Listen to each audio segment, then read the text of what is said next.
I mean, is that something where you're doing it for just to be on the record book, or is it like a pain tolerance and threshold level that they have? I'm not too sure about why someone would do that. That's just torturing yourself.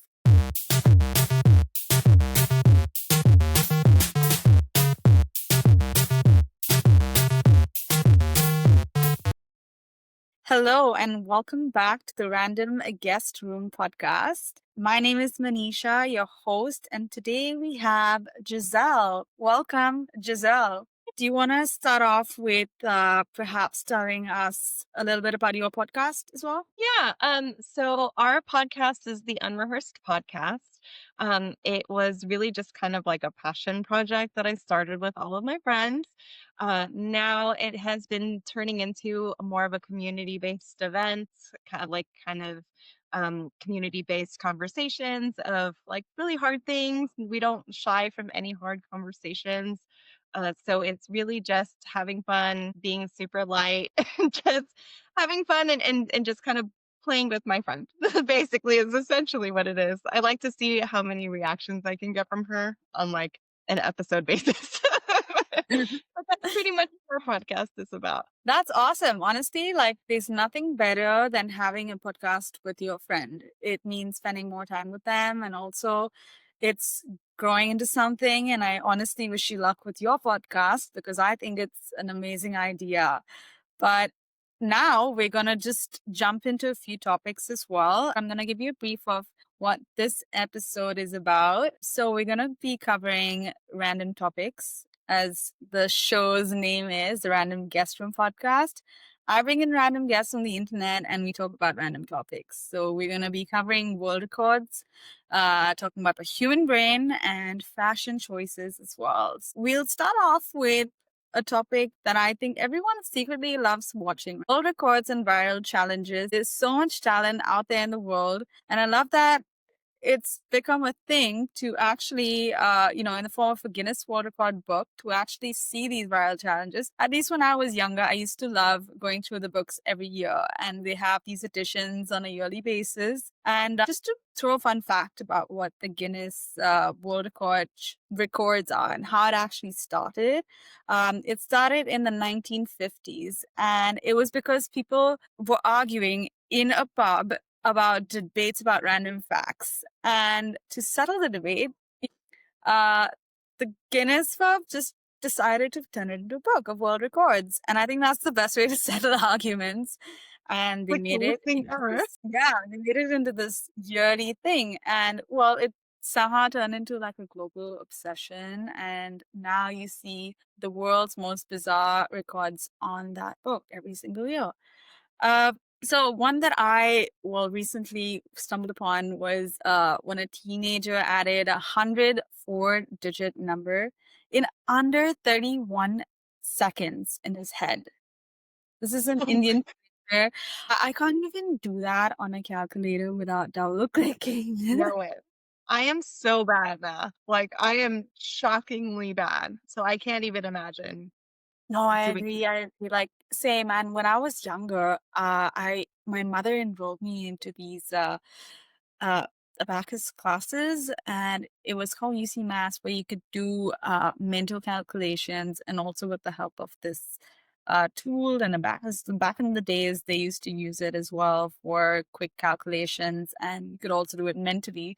So I used to do that, hoping that I'd get better at math. I'm not bad. I'm decent. I'd say I'd survive. If somebody told me to do a quick mental math or like a multiplication or division, I could do it.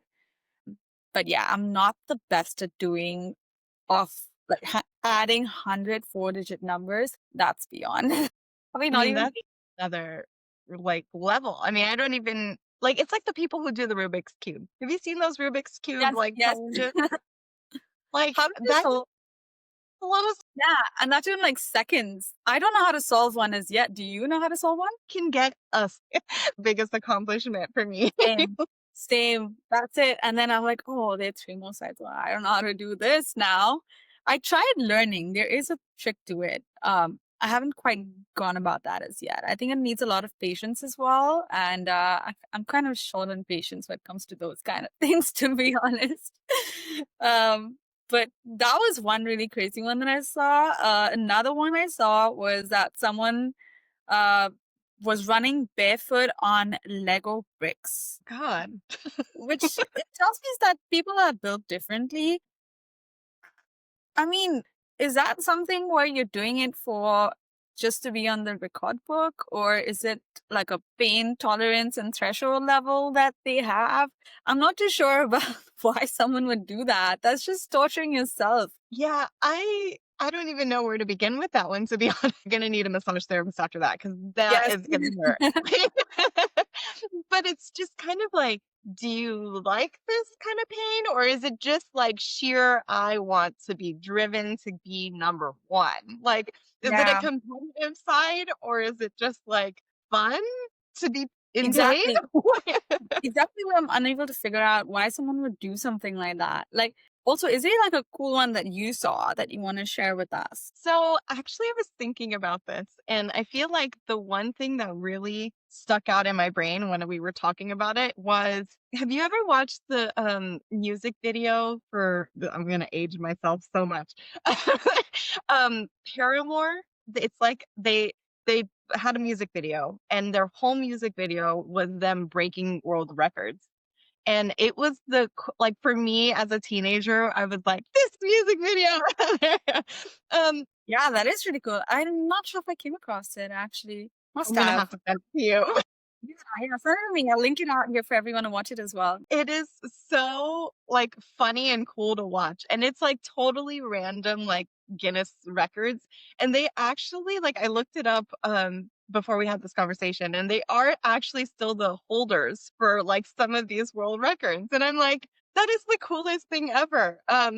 But it was, like, smashing clocks with, like, guitars, or, like, unplugging mummies, or, like, breaking, like, vinyl records in, like, a certain amount of time. It's like the whole music video is them breaking world records, and They're it's just hilarious. they've taken it quite literally, breaking world records. Yeah, and then, like, the record of, like, breaking all those world records in a music video, right? 'Cause who will Genius. ever do that, right? Yeah, yeah. I mean, that's amazing. They got two things out of it, a music video, probably a lot of views, and this, three things. Yeah. It's the Pretty coolest cool. thing ever, but I remember like, watching that video, and I still watch it, like, now, and I'm just like, Yeah. "Oh my god," like, "They're so cool." Because who would think of that, right? But I feel like it's gotta be a competitive part of you. The competitive alsoness of the eating competitions. When Yes. you like, I can't. There's no way. No way. Eating a whole plate of rice, and that happened in Nigeria, I believe. And there was a whole, a big portion of jollof that was eaten by a lot of people, and that made it to the Guinness World Records.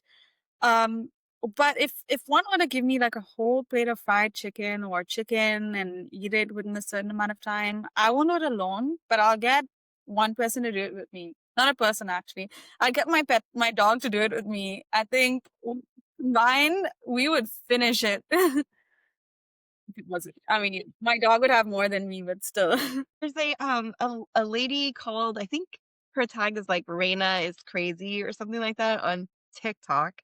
Hmm. Um, and she, like, does these eating challenges, and that's just all she does, like, on her whole page. And, like, I will watch her, like, they'll bring out this food, and it's like a giant bowl of, like, hot soup, or like a huge pizza, or, like, something absolutely insane. And I'm like, there's no way. There is no way this girl is gonna finish it.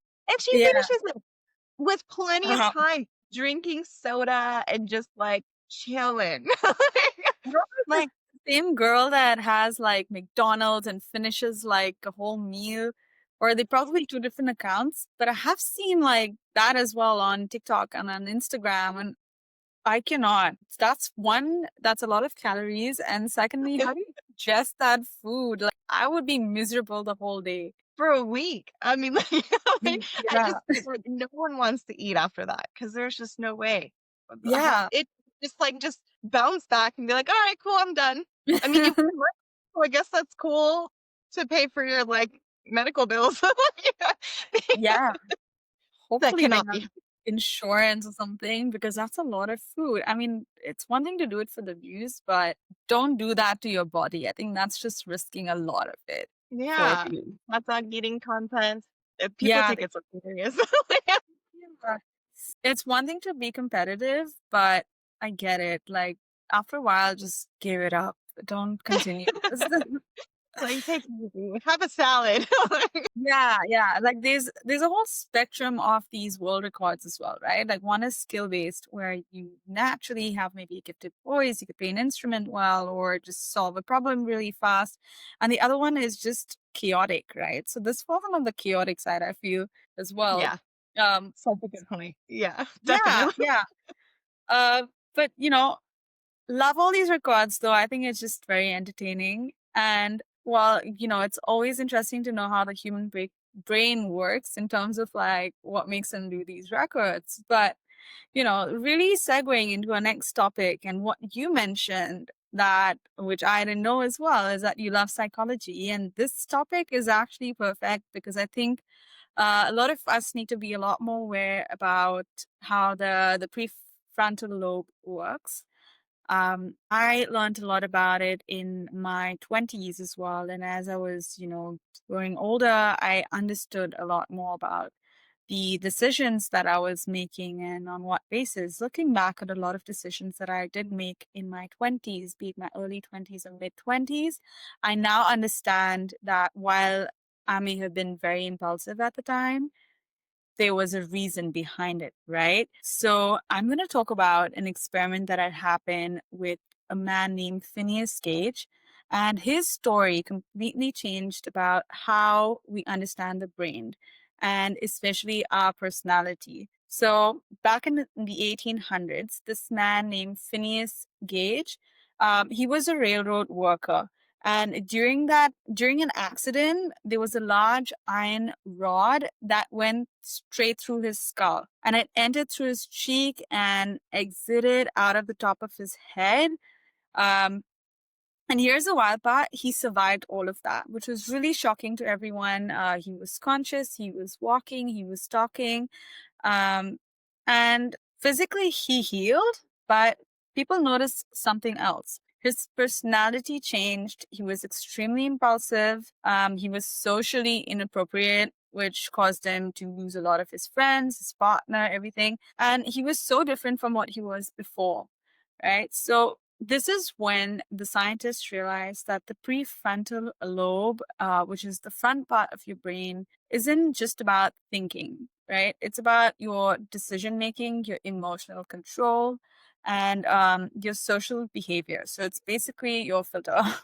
So when people say your brain literally changes you, this is one of the earliest examples that they were, right? And it also makes a lot of sense as to why teenagers and young adults make very questionable decisions, like we all did as well. We were all teenage rebels, and the prefrontal lobe isn't fully developed until your mid 20s.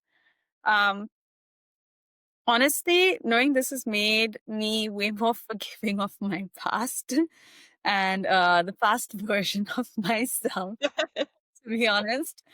And yeah, like what is your give me your insights as somebody who loves psychology on, the prefrontal lobe as well. So I think that the biggest thing that, like, my biggest takeaway from this story was that trauma changes you, but not just physical trauma, right? I mean, we're talking about like emotional trauma changes you because it really literally remolds your brain, and it remolds the connections that your brain has with different things.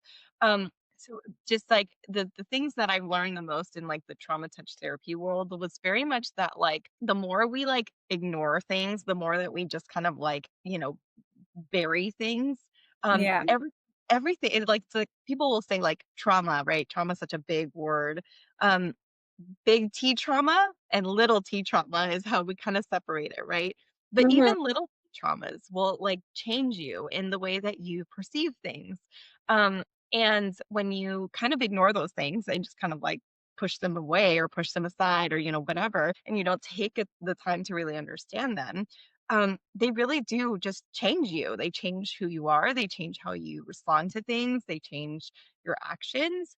Yeah. Um, it was so funny to me when, reading that and just being like, this was like such a big T trauma, right? And we're talking physical trauma, right? Yeah. Yeah. But even like other types of trauma can have that same effect of like changing personalities, like people who have something happen and then they don't kind of associate with certain things or like start to kind of move away from that. So it's really interesting to like see. And I actually was reading a little bit more about him because I had heard him a while back about him. Yeah. But he's actually buried in Cypress Lawn, which is like 20 minutes away from me. Oh my gosh. Like, I didn't realize that he ended up, like, all the way over here because I think that his accident happened, like, in the East Coast or something. Yeah, yeah, Um yeah. It didn't Yeah, happen close to where you are for sure, yeah. but I, like, had read that he had come to San Francisco to live with his mom after his accident, and he was, like, starting to, like, ail, and things were starting to get hard for him. Mhm. But it's so interesting that it really took that much, right? It took a gigantic physical trauma for scientists to really be like, "Oh, like, the brain does connect so much more than what we thought," right? Like, it's like, "Oh, wow, like, that," and we even now don't really know that much about the brain. I feel like the brain is kind of like this thing that lives in everybody's head that, like, nobody really kind of understands. And I think that, that's I mean, neuroscientists do so much amazing work, and just kind of all these studies and things that are so important, but things that connect that we didn't even realize connected. Um, it's really amazing. It's really interesting to me. I mean, I really like, learning about that kind of stuff because you just never really know until you actually dig deep and, like, research. Absolutely, yeah. I love psychology and, learning a bit more about how the mind functions or how human beings function.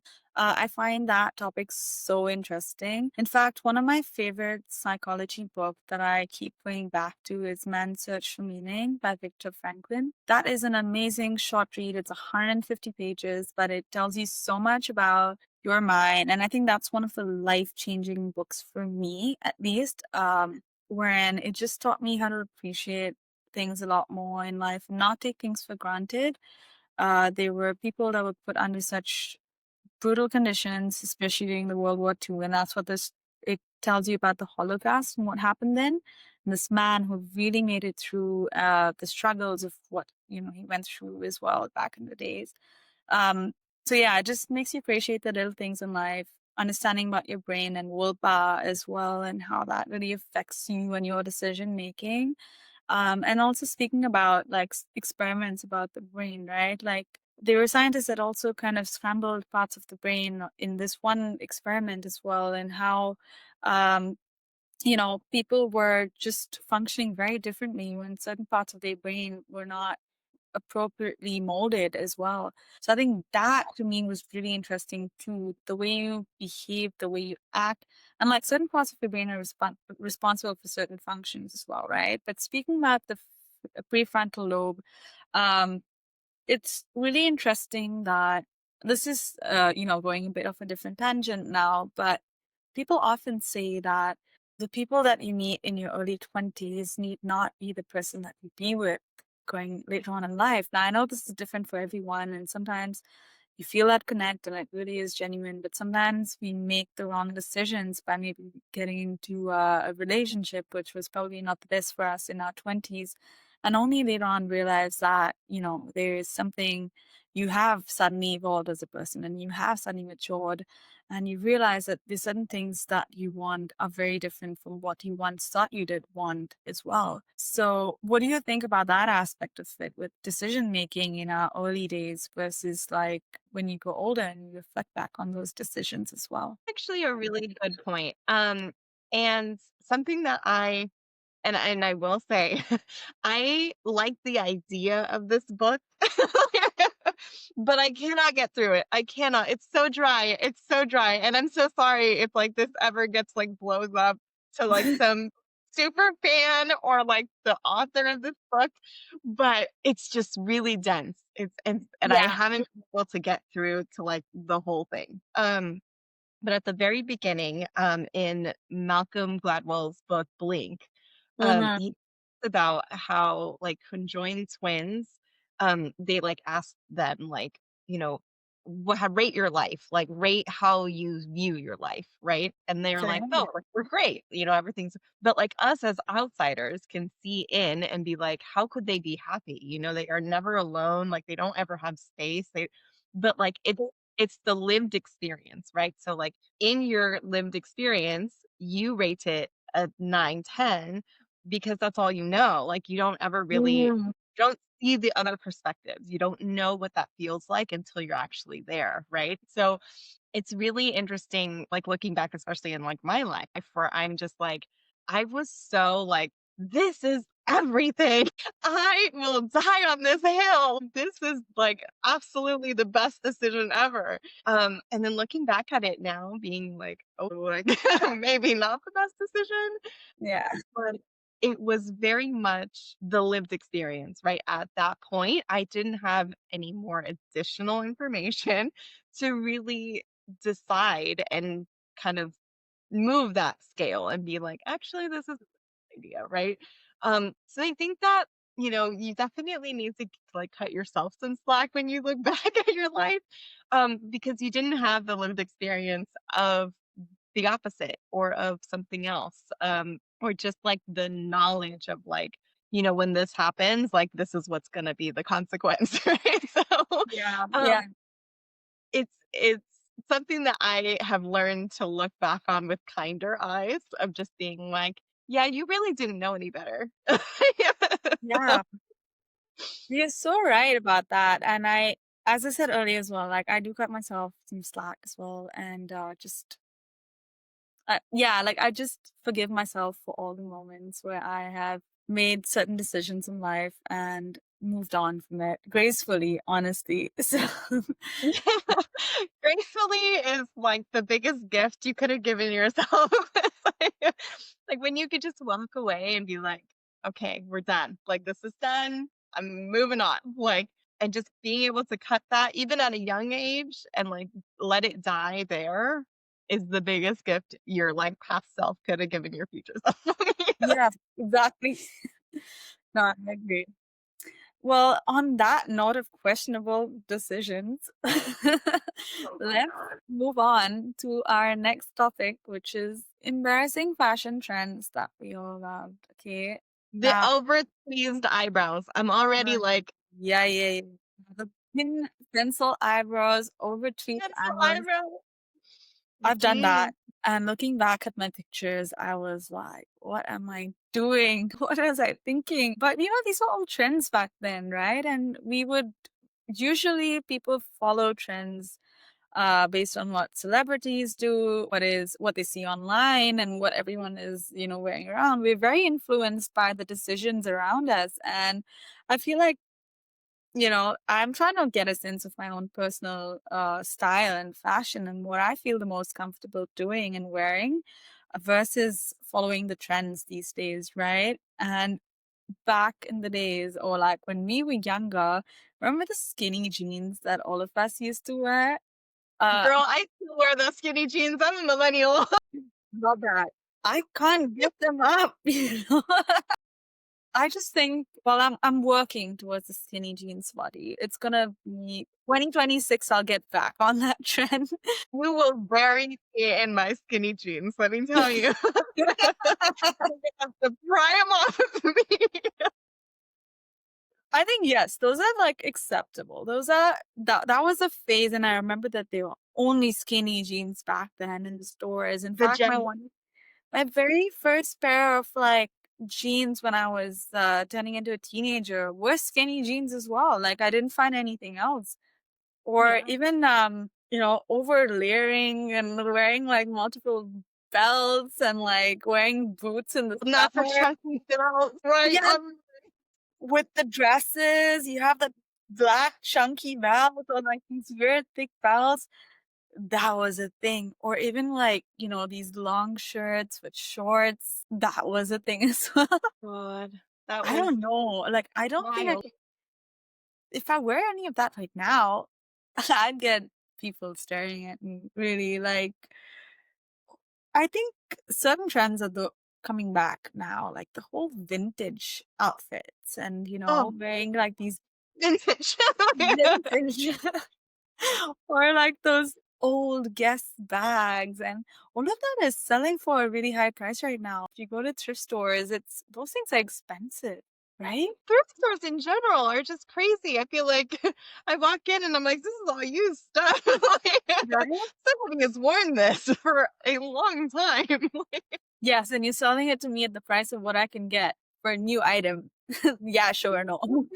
Insane. It's a little crazy. It To is me, a the one that I never really understood is the ripped jeans. yes. Okay, I'm guilty. I have a pair. My mother, when I got my first pair of ripped jeans, they were these skinny ripped jeans like years ago when both I thought was a good idea. Over time, when you wear them, tear just increases, right? My mother hated those, and now I understand why. It just looks hideous. For Yeah, those who can pull it off, good on you, but it's not for everyone, those ripped jeans no. at all. Especially skinny ripped jeans. Are you kidding? I My was God, I don't know how many times I wore a pair and like my fat was like coming out of the tears. It's like poking out. It's especially when you sit. Yeah, especially when you sit, right? Like, it's just horrible. thinking like there's no way that looked good ever. Ripped jeans were a bad, bad idea. Or even Yeah. like, remember at the time when Avril Lavigne had an album, and she was selling box tie, pink box tie with her CDs, and everyone was hopping onto the trend of Avril Lavigne's pink streaks. Yes. The Literally, she pink. partnered with, I believe, Garnier at the time, and they were Yeah. selling that pink dye. Now, when I was in India and these CDs were being sold, there's no pink dye over there. We can't have pink on our hair because it's not going to stay at all. You have to bleach it and then dye it pink. But Yeah. people went to the salon, dyed their hair pink, bleached and had their hair pink because Avril Lavigne had it. Oh my God, so serious. Yeah, It's true. it was a serious trend, like streaks or like, those extensions with colors on it, like red. Yeah, yeah. Those were not even close to the texture of your real hair, and people would wear No, that. that's So, synthetic, like super stringy. or even the Oh, do colored you remember ones. the feathers? They used to like Yeah, put feathers in their yeah, hair. Oh my God, that was such a thing. And I remember like once they kind of grew out, you tried to like brush your hair and it would like yeah, yeah. age of like the fuzzy, like the juicy tracksuits. Yes, yes. I had that too. Yeah, It's juicy still in tracksuits. fashion. It's so weird. Oh, do you remember those really tiny shirts that were like had those little like pokey things on them, but then like you would like put them on and it would like stretch out? They looked like a durian fruit. It just like it looked like a jackfruit with Oh, all the yes, little yes, yes. knobs. We actually know what you're talking about. Yeah, yeah, yeah. It's like this weird textured. Yeah, Yeah. Oh my God, that was so weird. that I never bought that. It was ugly. They had me in a chokehold. I don't know why I was so obsessed with them, but I thought they were so cool. Back in the days, understandably so. And oh my God, yeah. Those high Converse boots as well. Converse, like Um, the ankle and Converse. I had them in I don't know how many colors, but I I couldn't still go have back. them. I love those. The high ones I don't It's have. I have them. nostalgic. That's true. That's true. I actually bought a couple of pair of the ankle ones, the Converse, for old time's sake, and I wear them sometimes. Um, those are I don't good think I ever shoes. got into the low ones. I like The high ones, or your high ones? yeah. Nah, that's yeah. It's okay. It's fine. We had like knee high ones at some point Yeah, as they had the well. heel on them too. The Remember? Like heel, yeah, yeah, yeah. The heel. They have like the laces that go all the way to your knees. Those knee high ones. Converse. Good days, right? Like I I feel like actually, there was a lot less judgment back then. yeah, yes, yes, you're so right. I think right now, the trend is more of like basic and, white. I'm wearing a white t-shirt, but this is me as well. Everyone But looks the same though. I feel like everyone looks the same. back then it just kind of felt a little bit more like versatile. I mean, I had an emo phase and I had all of that like emo, like the belt with the studded stuff and like the I had that. checkered thing. Yeah, I had that too. I went through the whole Ed Hardy phase as well. You know, Yeah. It, Ed Hardy it hoodies and all the like the little colorful like neon colored like earring things with the oh little like yes. rubbery pokey things. Okay, yeah, Claire's used to sell that. They still do, surprisingly. Yes. Yeah. That would be, I feel like if I look back at any trend so far into and I really look back and I'm like, oh, Yeah. cut that out. No, no more. Yes, yes. I questioned a lot of fashion choices that I had made back then as well. Even I remember this one time, stupid of me. I wore jeans, black jeans, and a black denim skirt on top of that, and I thought that was the shit. I looked so bad, and I think a couple few years later, a friend of mine brought it up. Like, I remember you wore that combination, and I was just like, I didn't really think of it too much, but after she brought it up, I was like, what was I thinking? I had guts back then. Really, like, Yeah. Where did our confidence go? where did that come?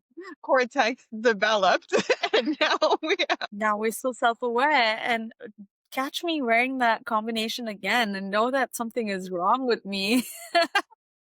never. Yeah, never. Man, yeah, even like makeup trends as well, like bright eyeliners or like smoky eye. Okay, smoky eye looks good on people, some people. If you can pull it off well, stunning, stunning look. But at least for me, nothing besides golden eyeshadow suits me. That's what I think. Yeah, neutrals. I have a face where like neutrals are the only colors that really come. If I go for a neon, I look like a clown. I'm like, just straight out the bat, like just no. But Yeah, I definitely always envied the girls that did like the 2010s makeup. You know, it's like where it was like really well done and it like looks so cool. And I'm like, I'm never gonna be one of those like the people. lip liner and the brown lip liner and the gloss and yeah, yeah, yeah. I could not pull that off, sadly. I was very basic with my makeup. Still am. Like, I just don't know. Feel like I need to go to a class where they actually teach you how to apply makeup well. Because I just have one routine and I just stick to that one routine. The max I'm gonna interchange is my lipstick shade or my eyeliner. That's it. Like I've just gotten so Have a lot of makeup, but I feel like I can't use a lot of it. It's uh, like I put one and I'm like, this really doesn't look good. no, no, no. Yeah, same here. Like I don't even use foundation. I've never used foundation actually. It's so bad for you, but Well, you have great skin, so like you're like yeah, sure. It comes and goes. It's nice to me when it wants to be nice. Uh yeah. but yeah, no, that was a lot of fun. I think, fashion trends are a good reminder that everyone is experimenting. No one knows what they're actually doing, and we're all just influenced at the same time. It's important not to be influenced and, well, find your own sense of fashion and trend and what you really feel comfortable in. Trends back in the days, very questionable now to me as well, and to us, I'm sure, but it was acceptable. So I think, yeah, we need to just stop being hard on ourselves and just be a little more accepting of who we are as a person and embrace how unique we are. I think that's really, really important. Yeah, I agree. I mean, like you always I feel like experiment is the greatest word that you use. Yeah. It's just Yeah. you always experiment to try to see, but like as soon as you find something that makes you feel good, like go for it. Like and then Right. just not having the judgment of like other people being like, "Oh, what are you wearing?" Because if you feel good in it, like who cares? 100%. It's just about it's always about how you feel, in fact. And whatever makes you feel good, do it. Don't think twice. Okay. Like Break that. out the skinny jeans and that skirt, girl. I just make it work. I'm very embarrassed of that moment. Now I've started investing in more baggy jeans. Makes me feel great. Confidence is key. You wore it, and I'm sure you wore the hell out of it, You're right? so right. You know, whatever you wear, if you have confidence, you're gonna look great. That's for Yeah. sure. It's how you Oh, carry yourself, not what you wear. exactly. Oh, yeah. No, but Giselle, this was so much fun. Thank you so much for coming to my podcast. And, you know, this was a really light conversation for me, at least. And I learned a lot from you. And I'd love to learn more. And I'm looking forward to jumping onto your podcast as well. And yeah, I comment down below, everyone, for your cringiest moments that you'll have had in the past and what y'all questioned when your prefrontal lobe did not develop, I guess. Um, it would be nice to hear that. Thank you so much for having me. This has been so much fun, and I can't wait to have you over on the Unrehearsed podcast. And well, thank you everyone who tuned in as well. And I will see you next week with another guest. Bye.